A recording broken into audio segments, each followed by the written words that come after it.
नमस्कार दोस्तों, मैं हूँ doctor Sahil Patel, consultant homeopath.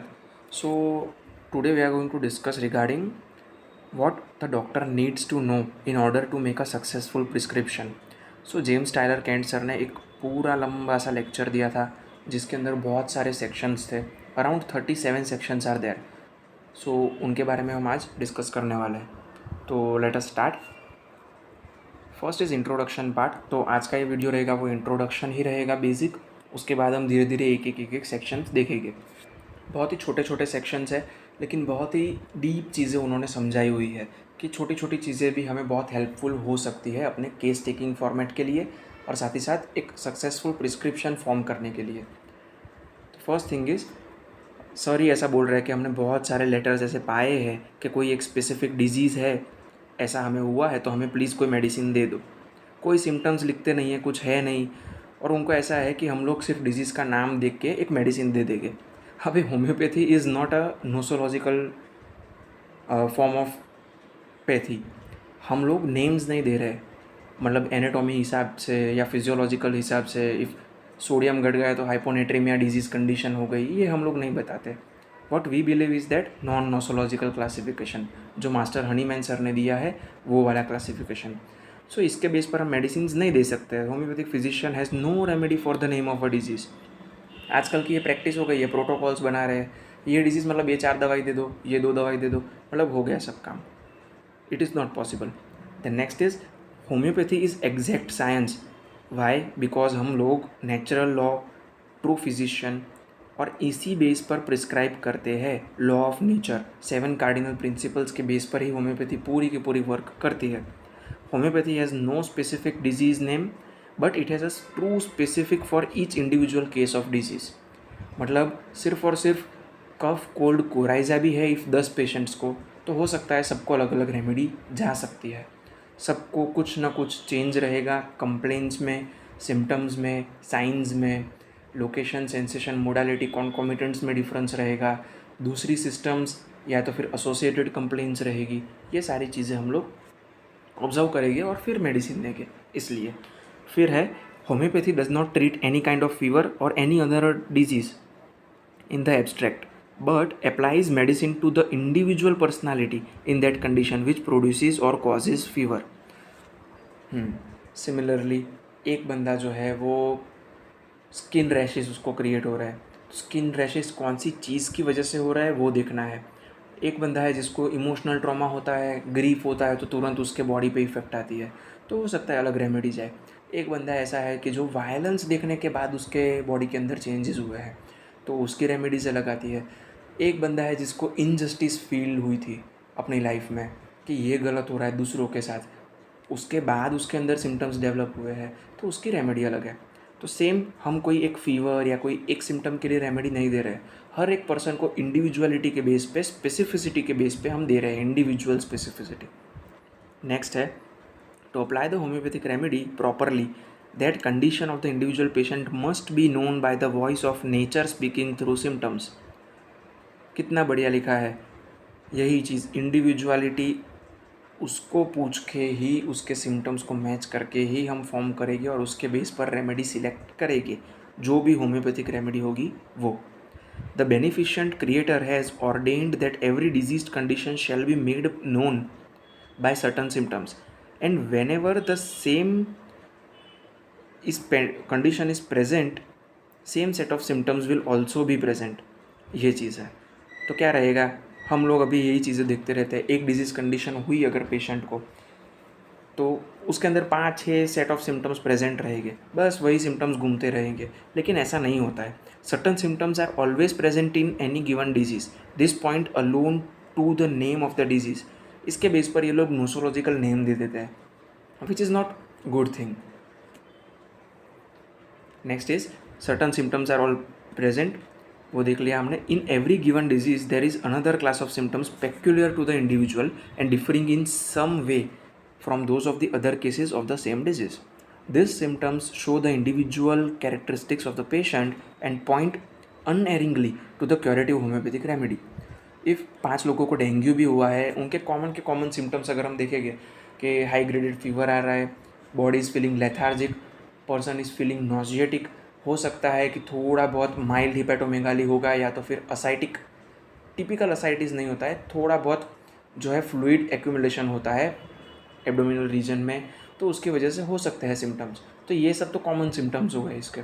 लेकिन ये पर्सन ऐसा है कि इवनिंग में ही फीवर आ रहा है, ये इसकी स्पेसिफिसिटी है, पीरियोडिसिटी है। या फिर फीवर में ये बंदा ऐसा बोल रहा है कि मैं ठंडा पानी पीऊँगा तो ही बेटर फील होगा, दूसरा बंदा बोल रहा है कि मैं गर्म पानी पीता हूँ तो बेटर फील होता है, एक बंदा बोल रहा है मुझे फीवर चिल और पर्सपायरेशन वाले स्टेज में बहुत अच्छा लगता है, एक बंदा बोलता है कि मुझे जो फीवर में हॉट वाला जो फेज़ है उसके अंदर एमिलोरेट हो रहा हूँ मैं। तो ये सारी कंडीशन डिफ्रेंशिएटिंग कैरेक्टरिस्टिक्स रहती है। तो भले ही कोई भी कॉमन क्लास ऑफ सिम्टम्स हो, but we have to observe only and only the peculiar symptoms, not the disease symptoms but the peculiar individual characteristic symptoms which are present in an individual person. ये चीज़ है. Then when these symptoms peculiar to individual patient are known, the homeopathic remedy can be selected that will surely cure every curable disease, whether the disease be tumors, morbid growths, cancer or other skin diseases, or any form of chronic or acute peculiar to man, woman or child. कितनी बढ़िया चीज़ लिखी है sir ने कि इसी individuality के base पर हमने इफ़ होम्योपैथिक रेमेडी दी है पेशेंट को, तो कोई भी क्योरेबल डिजीज़ होगा, कोई भी, वो सब कुछ हम क्योर कर सकते हैं। क्योरेबल डिजीज़ की बात चल रही है, वेदर द डिजीज़ या तो ट्यूमर है, कोई भी मॉर्बिड ग्रोथ्स है, कैंसरस कंडीशंस है, स्किन रिलेटेड इश्यूज़ है, या कोई भी तरह का एक्यूट या तो फिर क्रोनिक डिजीज़ है। क्योरेबल डिजीज़ कौन से होते हैं, मैं आपको एक बेसिक एग्जांपल दे देता हूँ। Curable disease most likely physiological functional changes वाले क्योरेबल में ज़्यादा आते हैं। पैथोलॉजिकल कंडीशंस स्टार्टिंग फेज़ वाली जो होती है वो भी क्योरेबल होती है, लेकिन एक स्टेज जाने के बाद वो इनक्योरेबल स्टेट पर पहुंच जाती है, क्योंकि स्ट्रक्चरल चेंजेस या तो फिर टिश्यू सेल डैमेज ये सब हो चुका होता है। तो हम लोग उसको फिर से रीडेवलप करें वो स्थिति में पेशेंट नहीं होता है, इसलिए हम लोग क्योरेबल डिजीज़ की बात कर रहे हैं। Next is to accomplish this desirable result, every case must be individualized. Every symptoms from head to feet must be given. Every variation from positive health must be known. Simple. सारे symptoms होने चाहिए हमारे साथ। हम लोग कुछ कई बार बहुत फास्ट केस टेकिंग कर लेते हैं, लेकिन हेड से फीट तक everything is to be noted, जिसके बेस पर हम एक प्रॉपर सिमिलिमम होम्योपैथिक रेमेडी दे सकें। Whatever is not as it should be is a symptom and must be recorded. This complete picture of the disease cannot always be given in written communication, and hence it is best for the physician to see the patient at least once. Minimum चीज़ है, patient एक बार दिखना चाहिए physician को, because observation is must. Patient की कुछ भी कंडीशन हो, फिजिशियन एक बार देख लेगा तो it is definitely going to help to the physician for giving a perfect similimum remedy. कई लोग क्या करते हैं, पर्ची में लिख देते हैं, पेपर्स में लिख देते हैं मुझे ऐसा ऐसा होता है, ये सारे सिम्टम्स है, तो आप इंटरप्रेट करके कर दो। लेकिन सेल्फ इंटरप्रिटेशन, फ्रेंड के तरफ से इंटरप्रिटेशन हुआ हो या पेरेंट्स ने कुछ लिखा हो, तो हो सकता है प्रिजुडाइज हो जाए। इसीलिए एक फिजिशियन देखेगा, होम्योपैथिक फिजिशियन ऑब्जर्व करेगा तो उसे पता चलेगा कि ये जो सिम्टम है वो जेन्युइनली है या फिर पेशेंट जो है इसे एग्जैजरेट कर रहा है, ये सब। नेक्स्ट है, but as many patients wish to be treated by correspondence, in fact must be under certain circumstances. The same good result can be attained by the patient writing his most prominent marked peculiar and characteristic symptoms, especially those differing from the other cases of the same disease. तो ये क्या बताना चाह रहा है कि most prominent marked peculiar characteristic symptoms के base पे से भी हम लोग गुड रिजल्ट वाली ही रेमेडीज़ दे सकते हैं, और जो सेम डिजीज़ के अंदर so called common symptoms present रहते हैं उसके बेस पे से देनी, उससे बेटर ये 4-5 चीज़ें हम ध्यान रखें PQRS, उसके बेस पे से करस्पॉन्ड करके मेडिसिन देंगे तो बहुत ही ट्रीट हम बढ़िया कर सकेंगे। To simply write, I have the headache, backache, an eruption or a cough would not be a guide in the selection of homeopathic remedy. Such statements are too general and but too little good. ये क्या है, अभी आजकल चल रहा है online consultation, phone consultation and all those things, तो WhatsApp पे मैसेजेस मंगा लेते हैं, cough aggravated by cold, coryza, runny nose, specially after riding bike. तो क्या होगा, These are one of the most common conditions for coryza, right? कुछ अलग होना चाहिए, फिजिशियन खुद देखना चाहिए, ये सारी चीज़ें भी हमें ऑब्जर्व करनी पड़ती है. It would be mere guessing to select one of a possible 100 remedies to apply to the statements as above. But when you add to the general statement I have the headache the individual peculiarities, मतलब कौन सी sharp shooting pain in the left side of the head and temple region, तुम simplify कर पाओगे कौन सी remedy देनी है. Simple सी बात है, बैक एक है तो बैक एक में अराउंड 400 होम्योपैथिक रेमेडीज़ होगी जिनकी अफेक्शन है बैक पर. कौन सा बैक एक है, अपर बैक पे पेन हो रहा है, मिडल वन पे हो रहा है, लोअर बैक पे हो रहा है, लोअर बैक पे पेन कैसे हो रहा है, कब हो रहा है, कौन सी पोजीशन में हो रहा है, वो सारी चीज़ें वो हम पूरा का पूरा डिस्क्राइब करेंगे. ये बुक बहुत ही बढ़िया तरीके से लिखी गई हुई है इसलिए. Next is when you further add that the pains always comes on when the slightest cold air strikes the head. The pains are much less when lying down and covering up the head warmly, much worse when rising up, walking about. When the head becomes cool, you then state just what the physician needs to guide him. This is what is called as individualizing the case. तो इसी base पर हम individualise कर सकते हैं. ये सारे के सारे जो है वो उसके मोडालिटी फैक्टर्स है. The next is while taking the medicine it is necessary to abstain from every other kind of medicine whether domestic patent or from another physician. Kent sir ने डायरेक्टली लिख दिया है कोई भी मेडिसिन नहीं ले सकते हो, सब कुछ एब्सटेन करो, कोई भी टाइप की मेडिसिन नहीं लेनी है. Don't use camphor, perfumes, liniments, gargles and the like. Any of those may seriously interfere with the curative remedy. If worse at any time you feel that you must have relief, write the particulars to your own physician. Simple. Camphor, perfume, liniment, gargles, ये सारी चीज़ें use नहीं करनी है. बहुत strong pungent चीज़ों से avoidance रखना है थोड़ा बहुत. और आपको ऐसा लग रहा है कि ये चीज़ों से आपको प्रॉब्लम ज़्यादा बढ़ रही है या तो फिर आपको रिलीफ मिल रही है, तो ये लिख के रखो और अपने फिजिशियन को ज़रूर बताओ. ये सारी चीज़ें हम ऑब्जर्व करते हैं.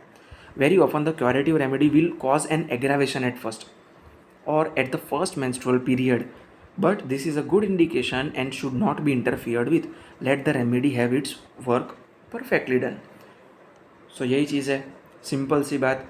फर्स्ट रेमेडी हमने अगर दे दी है तो उसका एक्शन, फर्स्ट एक्शन जो रहेगी वो एग्रावेटिंग फैक्टर ही रहेगा.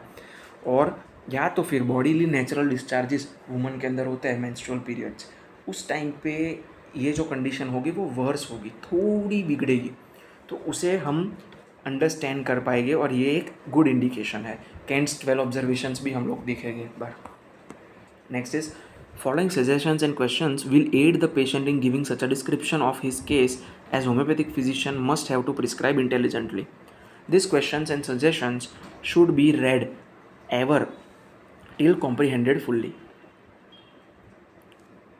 Don't guess at the meaning. There is nothing here suggested and no question asked, but that is most important. The success of the prescription depends largely upon your ability to describe your symptoms. Answer no question by yes और no. एक ही चीज़ है, कुछ भी हो descriptive चीज़ हमें चाहिए. Questions ऐसे पूछो कि पेशेंट जो है उसे समझ सके, वो एक गैस वर्क में ना चला जाए कि सर क्या बताना चाह रहे हैं. ऐसा कोई डायरेक्ट लीडिंग क्वेश्चन ना पूछे, लेकिन ऐसे क्वेश्चंस पूछे जिसमें पेशेंट डिस्क्रिप्टिव आंसर्स दे. येस एंड नो हमारे लिए अच्छी चीज़ नहीं है होम्योपैथ्स के लिए. इसलिए make your reply in full, giving all the particulars. Use your own language. The language used in these pages is merely suggestive. इसलिए कई बार हम लोग देखते हैं कि कुछ फिजिशियंस ऐसे होते हैं जो हिंदी में केस चेकिंग करते हैं तो हिंदी में ही लिखते हैं, बिकॉज दे नो कि ये एक्सप्रेशन है पेशेंट का. वो इंग्लिश में लिखेंगे तो कई बार क्या होता है, वर्ड के मीनिंग्स चेंज हो जाते हैं लोकल लैंग्वेजेस में. तो इसीलिए this is really better that खुद की मदर टंग लैंग्वेज में पेशेंट जो बोल रहा है वो सेम टू सेम लिखो. It will be far much better for the patient, because वो जो है एक्सप्रेस भी बढ़िया कर रहा है और आप भी फॉलोअप्स में वही चीज़ पढ़ के उसको पूछ सकते हो. हैमरिंग टाइप ऑफ पेन था, एक बंदा बोल रहा था कि मैं तो सह ही नहीं पाता, मैं मर जाऊँ ऐसी फीलिंग होती है. 3-4 फॉलोअप्स हो गए, उसके बाद सेम चीज़ अगर आप वही पढ़ोगे उसके सामने तो बोलेगा नहीं sir, I am literally feeling very better. कई बार क्या होता है, पेशेंट्स जो होते हैं वो डिससेटिस्फाइड नेचर वाले होते हैं. Medicine are really working but then also they make us feel कि नहीं नहीं नहीं, सर को तो लपेटे में लेना ही पड़ेगा। तो ये कंडीशन के अंदर ये सब होता है, वहाँ पर हेल्पफुल रहता है। उसके खुद के डायलॉग हम सुनाएंगे तो पता चलेगा। कुछ फिजिशियंस आजकल ऐसा कर रहे हैं कि ऑडियो डिवाइसेस, वीडियो डिवाइसेस भी रखते हैं और पेशेंट की पूरी हिस्ट्री डिनोट करते हैं। वीडियो डिवाइसेस में थोड़े इश्यूज रहते हैं बिकॉज पेशेंट जो है थोड़ा कॉन्शियस हो जाता है, कैमरा कॉन्शियस, उसकी वजह से। बाकी तो चलेगा, इफ़ आपका पेशेंट एंशियस नहीं हो रहा है या फिर कैमरा कॉन्शियस नहीं हो रहा है तो audio devices are really very good. आपको भी हेल्प करेगी, आप अपने केस पे स्टडी भी कर सकोगे पीछे से भी कि क्या बोल रहा था, कौन सी फीलिंग थी और कौन सी सेंसेशन पे उसका ध्यान ज़्यादा जा रहा था, ये सारी चीज़ें। The next is state your case simply in full with reference only to facts in the case. Do not refer to the questions that do not refer to your case. No one case will have need to answer more than a small part of questions propounded. But every patient must carefully read every line and word and reply to everything that has any bearing on the case in hand.